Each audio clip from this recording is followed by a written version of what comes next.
Magandang araw ho sa inyo or good morning night mga kapatid. Pag-usapan natin ngayon ito. Matapos na makalaya ho si Picoy at si Morales, kamustahin natin si James Kumar. Okay? And then, alamin natin sino nga pala ang taong ito. No? Kilalanin natin ang tunay na James Kumar na isinangkot sa PIDEA Leaks. Well, alam naman po natin kung paano etong si Kumar eh, nasangkot, 'di ba? Dahil dito kay Morales na hindi rin naman po niya verified pala yung convo na ni-record nila sa pamamagitan ng kanyang CCTV. At inedit-edit pa niya. Talaga namang terrible, di ba? Wala talagang intensyon na dalhin sa korte ang kaso kasi inedit-edit pa niya. Minekos-mekos niya. Hmm. At alam niyo ho, sa panahon ngayon na talamak ang social media, abay, napakabilis pong kumalat ang mga balita, lalo na yung mga maling paratang sa kahit na sino.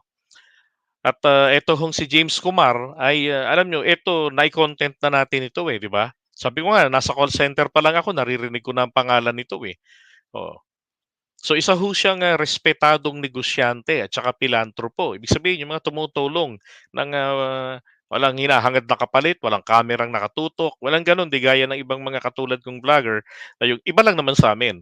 Di ba? Ganun ang content. Ano bang tawag doon? Poverty porn.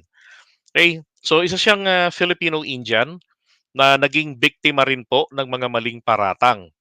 So, ngayon, habang sinisira ng mga trolls, ah, kasi inuungkat-ungkat pa nila yung dating kasong isinampa sa kanya. Well, tingnan natin, ano ba itong mga pinaggagawa nito ni James Kumar?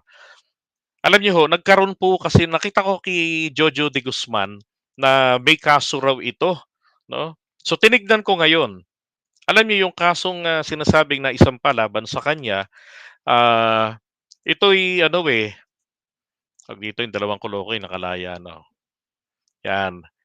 Ayan, lumabas po yung balita na yan noong February 19, 2017. Indian national fears fabricated rape case against him. Okay? Ito po, naimbestigahan ito at na-dismiss. Ayan, sabi rito one of the accused, kaya yung nagreklamo, one of the accused is James Kumar, president of the Khalsa Diwan Indian Sikh Temple in Manila. Kumar believes that the case is linked to his work helping some of his community members fight back against a kidnap for ransom syndicate composed of fellow Indian nationals. Yan. So, miyembro kasi siya ng VACC kung di ako nagkakamali. Hmm. Maraming mga advocacies etong si James Kumar So, tingin niya ho, yung akusasyon laban sa kanya nitong 28 years old na kabiten niya, eh, may kinalaman dito sa kanyang ginagawa, sa kanilang ginagawang paglaban sa mga kidnap for ransom syndicate. Now, sabi, but Kumar is questioning not just the victim's allegation, but how the case was able to prosper given what he believes were peculiarities of the case. Medical legal report that did not support accusations of sexual assault.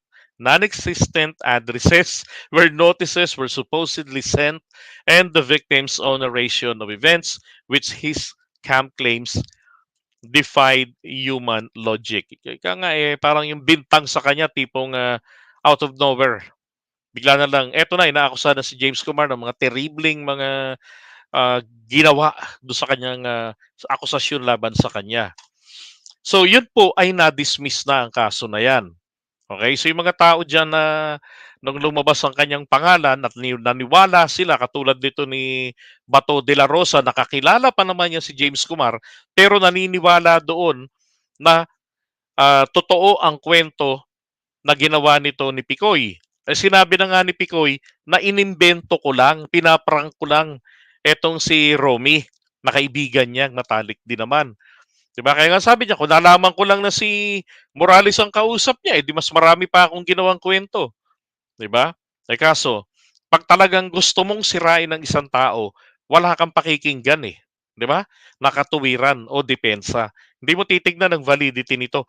Valid na valid yun. Yung nagsalita, straight from the horse's mouth, nilinaw niya. It was just a prank. I'm pranking my friend. 'Di ba? At paanong nalaman ang pangalan ni Kumar? Eh, kilala pong tao kasi naman si James Kumar, isang Filipino-Indian businessman at isa rin po ay isang tawag dito, miyembro ng VACC. Oh, marami yan, mamaya isa-isahin ko pa sa inyo. Okay? Ngayon, isa pang ginagawa rin ito ni James Kumar, sabi nga rito ha, an Indian with a heart of a Filipino. Yan yung mga pinagagawa niya ho ah. So beginning daw po ng lockdown, okay, so namigay sila ng mga PPE, relief goods sa iba't ibang mga hospital. Yan sa mga police checkpoints, community residents, and mga opisyales, mga barabarangay. Okay? Ito pa. At hindi lang naman daw yun ang una. Nakuha ko to sa Manila Bulletin eh. So si Kumar daw po, ay tumugon din ito doon sa panawagan na tulungan ang mga biktima ni Yolanda. Wala nga kanina lang pinag-uusapan natin si Yolanda. 'Di ba? Typhoon na Haiyan. Oh. Nandun rin po sila. Sabi nga rito, together with the Sikh community. Ayan o. Went to the village of Pontevedra in Capiz to build a small clinic as well as several concrete houses for those who lost their homes. Now, noong 2014, etong sa Iloilo, no, kina Iloilo Vice Governor Boboy Tupas, yan, si Kumar po ay nagbigay ng libreng pakain ito, tanghalian po sa loob ng isang taon. Yan ang tunay po na feeding program for nourishment. Oh. Hindi yung ginagawa ng mga politiko, putragis. Feeding program. Kada subo mo, picture. Kada subo mo, picture. Diba? Tapos isang araw lang, utang na loob mo na, babayaran mo 3 years later or 1 year or 2 years later sa election. Ngayon, sabi no 2018 din, nagtayo siya ng multipurpose hall sa tuktok po ng bundok ng mga kababayan nating ETA sa Pampanga. The hall was named Guru Nanak Dev Ji. Okay, bilang tribute po sa kanilang founder ng Sikhism. And then ito pa, dun mga school supplies, ang dami niyang ginagawa eh. Ito pa, nagtayo rin ho siya ng mga classrooms, library, at namigay ng mga supplies diyan sa Berinayan Elementary School sa Batangas. And then nung bago ho magkaroon ng pandemic, namimigay rin sila ng mga personal hygiene kits, mga bigas at tubig sa mga biktima ho ng Taal volcano eruption. Naalala ko naman 'yan, eto hong si PBBM ay hindi ba't nagpunta rin diyan, namigay rin ito. Si PBBM diyan sa mga biktima ng Taal nung pagsabog niya noon 2018 na hindi nga namalayan ng ibang tao na dumating siya ron until meron pong mga nag-post na dumating po si dating Senator Bongbong Marcos. Yan. Okay, and then nag-donate din siya ng mga pagkain, no, yung mga mahahalagang mga essential home essentials dun sa mga apektadong pulis and then sa kanilang pamilya diyan po sa sa regional office ng 4A dito kila Danau. Ito pa. He is also active in organizing people to pursue charitable work. In 2015, si Kumar ay nagtatagpo ng Filipino-Indian Commerce and Welfare Society. So, ito yung non-profit, non-stock organization. Okay? And then, open for business opportunities and to promote welfare of its members. Diba? Ang dami. Ito pa. Ito kanyang grupo na kanyang itinayo. Sabi diyan, join the Indian community in the Philippines in donating more than 12 million worth of face masks to the national government. Indian ambassador to the Philippines led the contingency in a simple turnover. Okay? Kakatawa nga to eh. Sabi ko, tragis ito yung dinamay-damay nila ng ganun. Tapos si Bato de la Rosa, nung pinaliliwanag niya na wala siyang involvement, 'di ba? Para siyang pinaratangan na, naiiyak-iyak na nga eh. 'Di ba? Ayaw pang pagsalitain ng maayos eh. Anong dahilan? 'Di ba? Maasa pa sila na bumaliktad dito. Hmm, 'di ba? Oh, miyembro rin eto, sabi niya na, "Although a low-profile philanthropist, Kumar has been honored for his silent but steadfast efforts. He is on the board of directors of the Anti-Trafficking OFW Movement or ATOM, an advocacy group founded by Marisa Del Mar which aims to protect the welfare of overseas Filipino workers." Mga kapatid, Indiano po ang pinag-uusapan natin dito. Okay? And he is also the first non-Philippine born national to be accepted by the NBI. At ganun din po ang ginawa sa kanya nitong PNPA. Okay, so kumbaga inampun din siya at noong 1994, class Sandigan. Okay, ayan o. And then ito, recent lang ito. March 25, 2024, nabigay siya. Ay hindi, dati na to. March 25 lang yung petsang nilagay dyan. Pero ito, ginawa nila rito, namigay po sila ng 10 computers yan, sa Region 1 Police. Okay, para sa Women's Month. Ito pa, Kumar's contributions to the society go far beyond his business ventures. Hmm, diba? Lagi yun idinawit nila. Oh, ito, donation nila ng, ito yung sa mga 10 computer. Okay, Region 1. Ito, VACC. Kung di nagkakamali, board member siya. Ito, nabubuhay pa itong dalawa. Wala na itong dalawa eh. Yan. Kaya sabihin ni Morales na hindi niya kilala si James Kumar, katarantaduhan yun. Ah, siya mismo nakakasama-sama nito ng VACC. And then, ito na, binigyan siya ng Certificate of Appreciation. Okay, si James Kumar. At ito yung nahanap ko hong magazine kanina. Yan, B8 Society. Yan, August 2023. At siya ngayon yung issue doon. Diba? Ano sabi rito? Majinder, James Kumar, The Human in Humanitarian. Love for Church and Personal Advocacy. Okay. James Kumar, The Human Humanitarian. Maganda yung mga sinasabi sa kanya eh. And then, Sunday, August 20th, 2023, if I'm not mistaken, ito, America Excellence Award. Yan ho sa Hollywood. Now, ito hong kanyang association with the President and FL, hindi naman po ito dapat na binabato pa ng mga issues. Na sabihin malakas kay Lam, malakas kay BBM, ipapapatay ni Lam si Morales.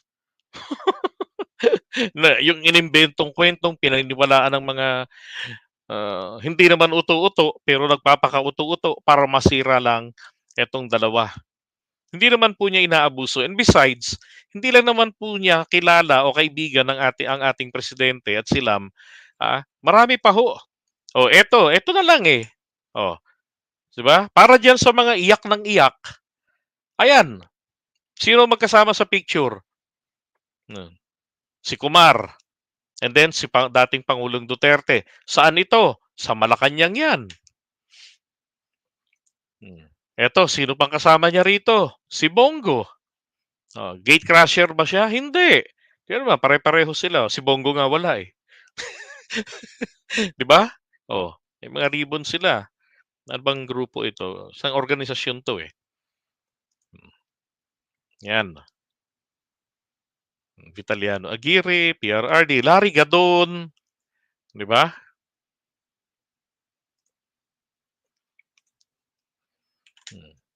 Kaya nakakatawa itong mga ginawa nila. Now, eto ho naman yung kalagayan ni James Kumar. Kung di ako nagkakamali, nasa pa siya nasa recovery dahil nga awa naman ng Diyos, hindi naman po siya hindi naman malala na yung kanyang mild stroke na inabot. At kung saan, parang tipong saved by the bell, di ba? Kasi nga sasampahan niya ng demanda etong sina Morales, si Picoy, na mga gumamit ng kanyang pangalan. Pero maganda ng reputasyon niya. Ako man siguro, ganda ng reputasyon ko, ganyan. Tapos merong isang loko-loko na nagbanggit ng pangalan ko. Di ba? Tapos nilinaw niya na nagamit niya lang ang pangalan ko. Pero wala talaga siyang personal knowledge doon na, talagang imbento niya lang. Gaya ng sinasabi nito ni Picoy, pinagpapaniwalaan agad. 'Di ba? Ako pati si Bato de la Rosa didebandahin ko rin, eh. Sakaling magpa-interview siya pagkatapos or before ng, Senate hearing. Hmm. At saka siya nga rin ho pala yung, presidente ng Rotary Club of Makati, Nielsen. 'Di ba? Dami-daming ginagawa nung tao ni pinipeste nila. Tapos eto na nga ho yung, tawag dito, akusasyon, 'di ba? Bastang dinawit lang nila Morales, kagagawan nito ni Picoy. Hmm. At yun, nakita naman natin wala ng sense na ituloy pa ang pagpapatawag sa kanya. Pero, mukhang sa nangyaring ito, at, I don't know, kung umaasa pa ho sila Bato de la Rosa na mapapabaliktad nila itong si James Kumar, palagay ko ho, hindi ho gagawin niya ni James Kumar na babaliktad at sasabihin na, totoo yung, sinasabi nito ni Jonathan Morales na pinarating sa kanya nito ni Romy Gutierrez. Oh, kasi kausap ko nga si Picoy. Palagay ko hindi yan, 'di ba? Kung ano yung sinabi ng isang pulis sa naunang content natin, I am a police officer. I was trained, 'di ba? Kaya ganyan, pati heavy training daw, and then pati sa human rights violation, hindi ko itataya, 'di ba? I will not gamble my badge. Sabi niya para sa mga anik-anik na mga drug suspect lamang. Hmm. Eto, gano'n din naman 'to siyempre, pangangalagaan niya ang kanyang pangalan. Yan si James Kumar. Hmm. At saka eto na nga lang, tignan niyo ha, do sa mga Digonians, gusto ko lang po kayong magising kayo. Yung ibang kasama natin, alam na nila yung katotohanan, alam nila yung na sila'y alam nilang gising na sila. 'Di ba? Yung mga Digonians lang, tigilan niyo na yang sobra ninyong, ano, hear no evil, see no evil kay Digong, 'di ba? Tignan niyo na lang, kung di ho sa katarantaduhan ni Digong, itong taong ito na hanggang ngayon tinuturing pa rin po si Digong na kaibigan, nadamay. Dahil si Digong ang punot dulo nitong pulboronic issue laban kay PBBM. Sabi yan ni Maharlika, the jukebox and Gurgur Queen. 'Di ba? Nadamay yung isang taong matino. Oh, at itong loko-loko namang senador nila, gusto pa siyang ipatawag, pero nung nagsasalita, ayaw ipatawag. 'Di ba? Kaya sabi ko sana dumating yung time na sooner or later, ma-interview natin kahit na via Zoom, 'di ba? Or via StreamYard, ganun, or personal, mas maganda pagka naka-recover na etong si James Kumar at ganun din etong si Picoy na hindi pinagsalita, 'di ba? At hindi na rin nilabas ni Bato de la Rosa yung kanyang dokumentong ipinasumite. Hmm. 'Di ba? Isipin niyo na lang, kung hindi kayo naniniwala ron sa sinabi ni PBBM na sa kanyang tingin ito po ay, sinungaling, ito'y bayaran, jukebox, itong si Morales, ito na nga lang pong mismong, ipinagmamalaki ni ah, Jonathan Morales na magaling kumpara kay current, PIDEA chief, 'di ba, si Dionisio Santiago. Mismo sinabi niya nga, na ayon kay General Bobby Santiago, matalino 'yan si Morales. At kahit na 'yan ay i-polygraph test mo, lulusot, 'di ba? Ang laking kalokohan nila. Hmm. Kaya ho, etong, para ho maliging maliwanag, 'no, etong si James Kumar, ito'y may magandang kalooban, malinis na pagkatao, yung mataas na level ng integridad. At yung kanyang public service na ginagawa, kumpara na lang po natin sa mga pinagngangaw-ngaw at pinaggagawa in the past and current nito pong si Jonathan Morales na pilit na siya po'y idamay para ginagamit siya para makaladkad, mapapunta ng Senado, ito pong si Lam. Walang iba kung hindi po si First Lady Liza Araneta Marcos at maipahiya nila kahit na wala naman po silang mapapatunayan sa kanilang ginagawa. Pero yun lang ang purpose talaga nila, magamit siya na mapahiya sila and therefore, or eventually, masira na ang relasyon nito ni Kumar sa ating presidente. 'Di ba? Masira ang kanilang pagkakaibigan. Oh, grabe. Ganun ang tatak Duterte ba? 'Di ba? Nakakasira ng reputasyon ng tao. Ay nako. Tapos hindi pa yan sila magpa-public apology, sila Bato de la Rosa. Hmm. Kaya nga ano ganito, no? Eto conclusion. So sa mundo ho na uso o talamak ang social media, mga kapatid, napakadali po mag-fake news. Sa totoo lang. At etong mga trolls, napakadali ho sa kanila na baluktutin ang katotohanan at pasamain ang kahit na sinong maibigan nila. 'Di ba? Gamit po ang most abused na freedom of expression, 'di ba? Yan ang problema natin sa Pilipinas eh. Ang mga Filipino hindi na nag-iisip kung ano yung narinig, lalo na kung chismis. Utrakis wala na nga verification. Pagka negatibo, kakagatin nila. 'Di ba? Again, yung mga bumabatikos diyan kay James Kumar, ikumpara nyo na lamang po kung naniniwala kayo sa bumabatikos, ikumpara nyo na lang at tansyahin nyo kung kayo lumagay sa kalagayan niya. Isa kang negosyante, isa kang pilantropo, gagawin mo pa bang? 'Di ba? Gumawa ng kabulastugan. Hindi po siya involved sa illegal drugs. Wala pong akusasyong ganun sa kanya. Pero yung mga naninira sa kanya, yun ho ang isang gustong palitawin. Eh kung di ba naman kasing tarantado talaga tong si Maharlika, 'di ba? The Gurgur Queen, the fake news in Gurgur Queen. Oh, kakavangag-vangag-vangag ng ganyan na sinasabi kay PBBM at si Attorney Lisa, 'di ba? Eh ngayon mafia queen naman daw, ina ng mafia. Kaya mga kapatid, ako, kung pinagpapaniwalaan niyo 'yan, maghunos dili kayo, 'di ba? Make up your minds para hindi ho kayo magmukhang tanga sa bandang huli. Alright? So ganun lang. Nakakaawa naman yung tao na masyadong sinira ng sinira. Kakavangag-vangag tapos wala naman kayong mailabas na ebidensya. Yung ebidensya ninyong si Morales, pangina naman yan. Kahit siya alam niyang hindi tatayo sa korte yung mga daladala niya. Di ba? Alright? So iwan mo na